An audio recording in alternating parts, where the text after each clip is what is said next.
Bonjour à tous, aujourd'hui on se retrouve, on va faire un encadrement de miroir. C'est un miroir qui va être fait avec 4 planches pour vraiment qu'on se concentre sur l'assemblage et l'usinage des pièces. Avec cette base là, vous allez pouvoir ensuite décorer, fabriquer ou n'importe quoi un encadrement, que ce soit sur un ancien ou sur un nouveau miroir. Donc pour ça déjà, il faut commencer par dessiner un plan qui va respecter certaines règles. On va avoir 9 de largeur de planche pour le cadre. On a des angles à 90, donc pas de coupe à 45, ça c'est comme ça, c'est le style du miroir. Si vous voulez faire des coupes à 45, c'est le même principe et vous adaptez. Ensuite, on va devoir à l'intérieur mettre un miroir qui fait 60-40 pour pouvoir créer ma gorge. Donc ça veut dire qu'à l'intérieur de mon miroir, il va y avoir 58,5 par 38,5. Donc là, on peut voir que j'ai retiré 1 cm à droite, 1 cm à gauche. Pareil en haut et en bas. Si vous faites des coupes à 45, donc des assemblages à 45, vous venez défoncer vos barreaux, tout simplement, et ensuite on vient couper et assembler nos angles, et ça nous fait notre cadre nickel. Nous, ça va être un tout petit peu plus compliqué, c'est que vu que c'est un assemblage à 90, on va devoir défoncer une partie intérieure ici, mais pas les deux parties qui sont là, au niveau de l'extérieur, pour ne pas avoir de problème d'assemblage ou d'avoir une gorge pas belle qui soit sur le bord. Si vous voulez vous lancer et découvrir en gros le monde du miroir et le monde de l'encadrement, partez plus sur des coupes à 45, c'est plus simple et plus facile. Donc pour faire ce projet, il vous faut un miroir. C'est la base, c'est la pièce maîtresse en gros du projet. Un miroir comme ça s'achète dans tout ce qui est magasin de bricolage. Vous choisissez la dimension que vous voulez. Bien sûr, dimensionner son miroir avant de se lancer dans le cadre ou n'importe quoi. Moi, j'ai ma dimension 60-40, c'est ma base pour commencer à travailler. Il nous faut des morceaux de bois. C'est des morceaux, comme je vous ai dit, de 9 cm. Vu que ça va être un bois qui va être relativement, on va dire, rustique, avoir un effet un petit peu rustique, un peu forcé au niveau du veinage, j'ai pris un bois qui a un veinage qui est relativement prononcé. C'est du 9 par 2 et j'ai deux types de morceaux. J'ai une longueur qui est en 57,5 et une autre longueur qui est en 58,5. Donc ça, vous déterminez les longueurs par rapport au calcul et par rapport à votre miroir. Quand vous avez débité vos planches, il faut que vous ayez des angles à 90 super propres. Donc on vérifie nos angles. Logiquement, si votre machine est bien réglée, on a des angles nickel et ça permet de pouvoir faire un assemblage propre par la suite. Sur une planche aussi simple, on n'a que deux faces. Choisissez la meilleure pour vous et celle que vous trouvez la plus belle. Comme ça, on va pouvoir après, ensuite, vraiment placer nos pièces et être tranquille. Enfin, vous regardez avant, arrière, celle qui vous plaît le plus. Donc ça, ce sera ma face avant. Ça va être pas mal avec le petit nœud ici. Et maintenant, on va venir créer la petite gorge. Le verre fait 4 mm, donc il va venir se loger ici. On va faire une gorge en gros de 5, entre 5 et 7. On essaye de ne pas la faire trop grande pour pas que le miroir puisse bouger ou n'importe quoi, qu'il soit vraiment scellé quand on va venir mettre... Ah ouais. On va juste faire, je pense, 0,7, un petit peu moins d'un centimètre. Je m'installe et on va faire un peu de défonceuse.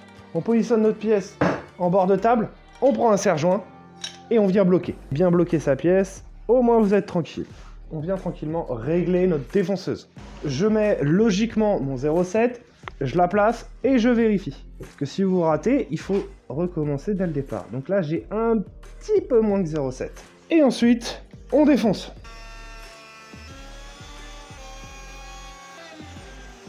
On a une gorge nickel. Donc je fais ma deuxième pièce et ensuite, on va parler un petit peu des parties verticales qui sont un peu plus compliquées. Maintenant, on va venir placer toutes nos pièces pour voir un petit peu ce que ça donne et en plus de ça, pour prendre la dimension de la gorge des deux pièces qui vont être verticales. Elle devra aller là. Donc quand vos pièces sont placées, ce que je vous conseille, c'est de prendre un petit peu plus, donc partir sur ça, voilà. Et là, vous avez une gorge où le miroir va pouvoir rentrer proprement. Je vais défoncer ça et on se récupère après pour discuter un peu de l'assemblage.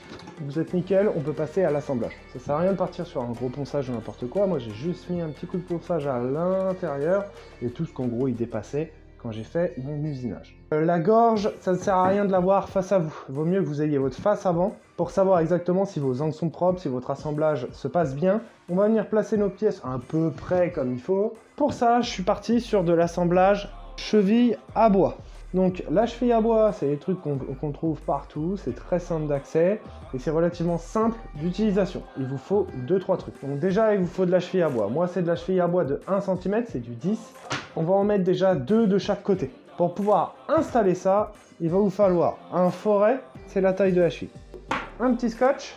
Et on va dire un truc qui est optionnel, mais qui est mieux de l'avoir. C'est des trucs que vous pouvez trouver dans les magasins de bricolage. Ils le vendent avec ça ou sur internet. C'est des petites goupilles comme ça. Ça va permettre de placer en symétrie les chevilles à bois, le perçage des chevilles à bois. J'aurais pu aussi mettre des grandes vis à travers ici.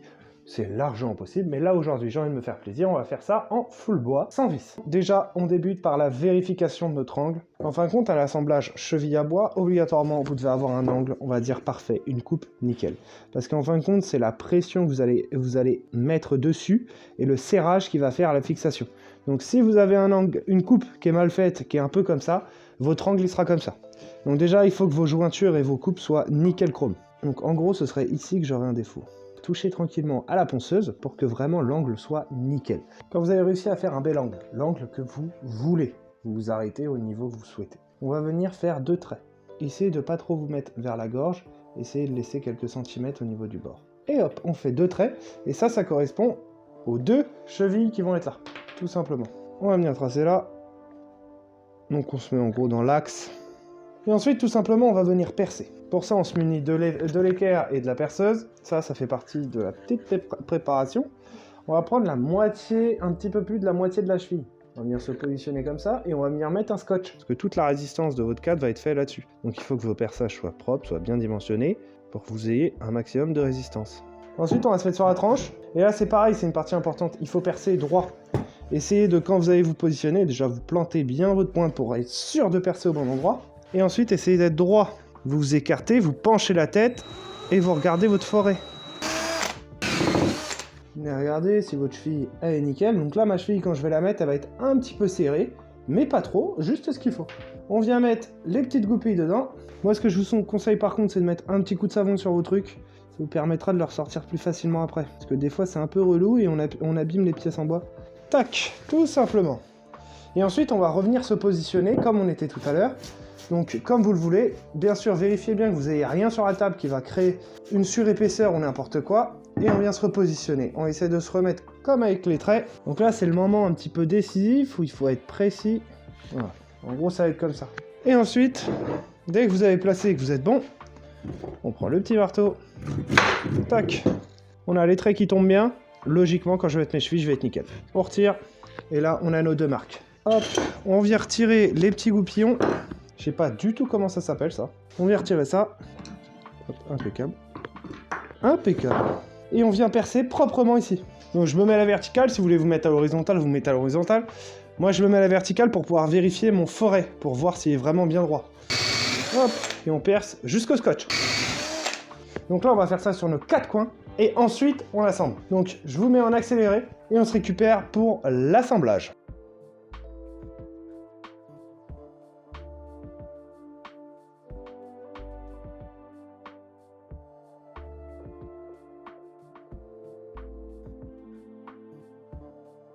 Pour l'assemblage, on retrouve l'ordre des pièces. Donc dès que vous avez retrouvé le sens de vos planches, on va commencer à coller tout ça. Donc on va déjà venir mettre les chevilles sur les pièces horizontales. Donc pour ça, un peu de colle. On met les chevilles à bois sur les pièces horizontales.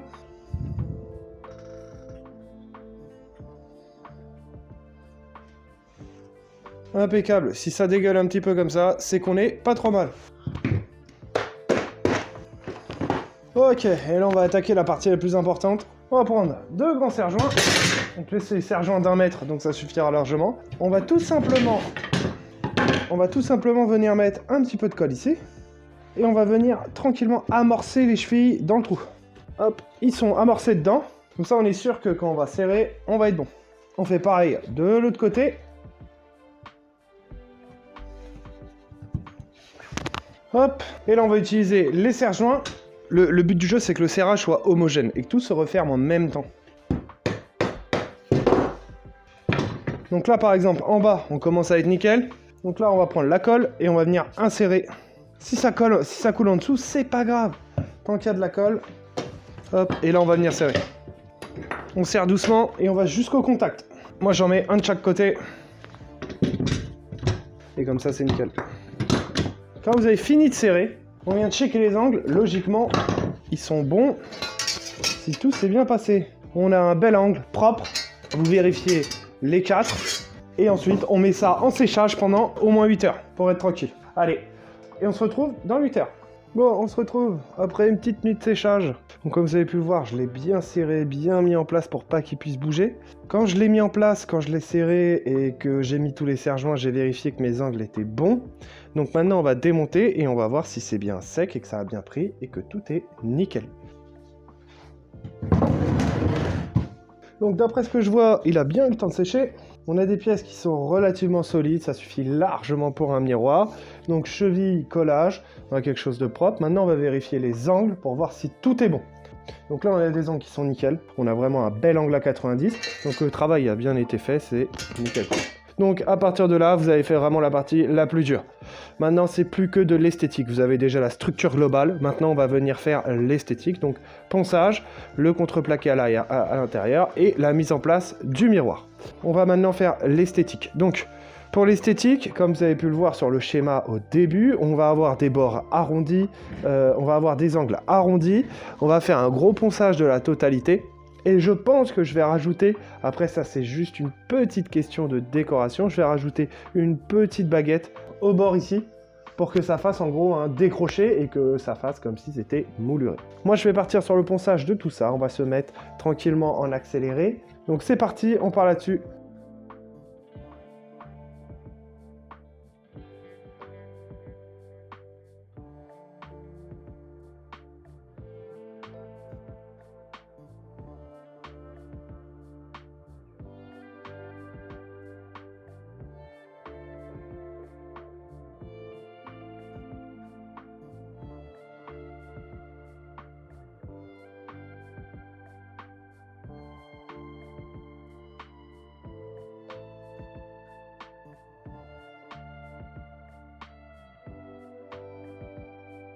Je viens de finir le ponçage, j'ai quelque chose de nickel, j'ai testé le miroir intérieur, tout rentre nickel. Donc maintenant il ne reste plus qu'à venir couper le fond. Donc moi je vais faire un contreplaqué de 0,5. Vous prenez la dimension complète, vous venez couper propre et puis on installe. Donc moi j'installe avec des petites vis pour qu'il soit démontable, tout simplement. Et puis voilà, enfin rien de compliqué. Ensuite il part en traitement. Alors ce qui est important c'est que vous ne mettez pas le miroir tout de suite dedans. Vous traitez votre cadre, votre fond, vous traitez tout. Vous faites ce que vous voulez, peinture, teinte, lasure, ce que vous souhaitez. Et ensuite on vient poser le miroir et le sceller à l'intérieur. Entre guillemets scellé, parce que de toute façon il est démontable au cas où s'il casse ou n'importe quoi. Ce que je vais faire c'est que moi je vais couper mon contreplaqué dans mon coin, il n'y a rien de compliqué. On coupe un rectangle, on le pose. Donc on fait ça, moi je finalise tout ça dans mon petit coin et puis on se retrouve à la fin pour finir tout ça et faire la conclusion. Comme je vous l'ai promis, on se retrouve pour la petite finition. Le miroir est traité, teinté, tout ce que vous voulez. Voilà, vous avez l'effet définitif devant vous. Donc moi j'ai appelé ça rustique. Alors vous l'appelez comme vous voulez. On a vraiment un veinage qui est mis en valeur, mais pour autant qui n'est pas non plus hyper voyant. Ensuite, comme je vous l'ai dit, j'ai découpé mon petit contreplaqué, il est installé à l'arrière. On va se démonter ça tranquillement et on va venir s'installer le miroir à l'intérieur. Comme on peut le voir, je ne me suis pas pris la tête. On a des petites vis qui sont directement fixées dans le cadre en dessous. Comme ça, c'est démontable, il n'y a pas de colle, rien du tout. Au niveau de la découpe, bon bah c'est tout simple, hein. J'ai pris la dimension, je suis venu passer un petit coup de scie sauteuse pour avoir une belle coupe et ensuite petit coup de ponçage. Après si vous avez une effleureuse ou n'importe quoi, n'hésitez pas à mettre un petit coup, vous faites ça à votre sauce. Alors bien sûr, vous ne mélangez pas les pinceaux, vous mettez un coup de crayon quelque part pour pas vous tromper dans le sens du miroir, dans le sens du contreplaqué par rapport au cadre. Donc là il y a eu le traitement, donc ça colle un peu. Et en plus j'ai oublié une vis dans le coin là-haut, donc c'est sûr que ça peut pas aider. Voilà, déjà ça va aller beaucoup mieux là. Hop, voilà, le contreplaqué on le met de côté. Et on a notre petit miroir, alors que je n'ai toujours pas déballé. Donc on va déballer ça proprement et le mettre en place directement et venir le bloquer pour pas qu'il puisse ni descendre, ni aller à droite à gauche. Impeccable. Tac. Et on vient glisser et après on va le régler. Hop, on le met en place, on essaye de laisser le même débord à droite à gauche et en haut en bas. Et ensuite tout simplement, moi ce que je fais, après c'est ma sauce. C'est ma façon de le faire, vous faites comme vous voulez. Je viens mettre des vis pour venir caler ici, des toutes petites vis. Comme ça, il évite de bouger à droite à gauche, en haut en bas, voilà. Alors, il y a plein de façons de faire. Vous pourriez mettre des petites cales en bois, vous pourriez mettre du scotch, vous pourriez mettre Moi, je mets des petites vis, je me prends pas la tête 3 heures. Je viens percer en diagonale, donc en biais, dans le cadre. Donc voilà, on est vraiment sur de la petite vis. On ne serre pas comme un fou non plus. Donc le but du jeu, c'est pas que la vis vienne appuyer sur le miroir et vienne le tenir contre... Non, ça ce sera autre chose que je mets après. La vis, elle vient juste pour pas que le miroir puisse aller à droite ou à gauche. Donc on va venir mettre des autocollants ici pour venir le tenir. Voilà, c'est tout simplement un rouleau de mousse. C'est de la mousse autocollante. On est, je pense, du 0,5, du 0,7. C'est nickel parce qu'on a un tout petit jeu entre le haut de la gorge et le miroir. Ça va permettre de pouvoir le caler et en même temps de venir empêcher les grandes vibrations et absorber un petit peu de vibrations. Donc c'est des trucs autocollants tout bêtes, hein. Je pense que ça se trouve dans les magasins de bricolage. Moi ça fait longtemps que je l'ai dans mon atelier. Et on vient coller ça proprement.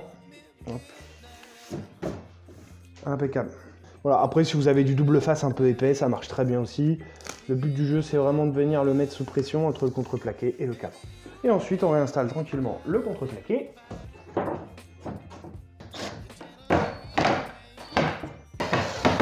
Et bien sûr la partie importante, les petites attaches murales, si vous voulez les mettre au mur. Donc moi c'est des petits crochets, ça c'est du fait maison, hein. C'est des petits crochets qui sont vendus logiquement droits, là ils sont tordus. Ça marche très bien pour tout ce qui est miroir comme ça, tout ce qui est cadre. Si vous avez des attaches standards, prenez des attaches standards. Mais si vous voulez faire un peu comme moi, voilà, c'est un crochet tordu, tout simplement.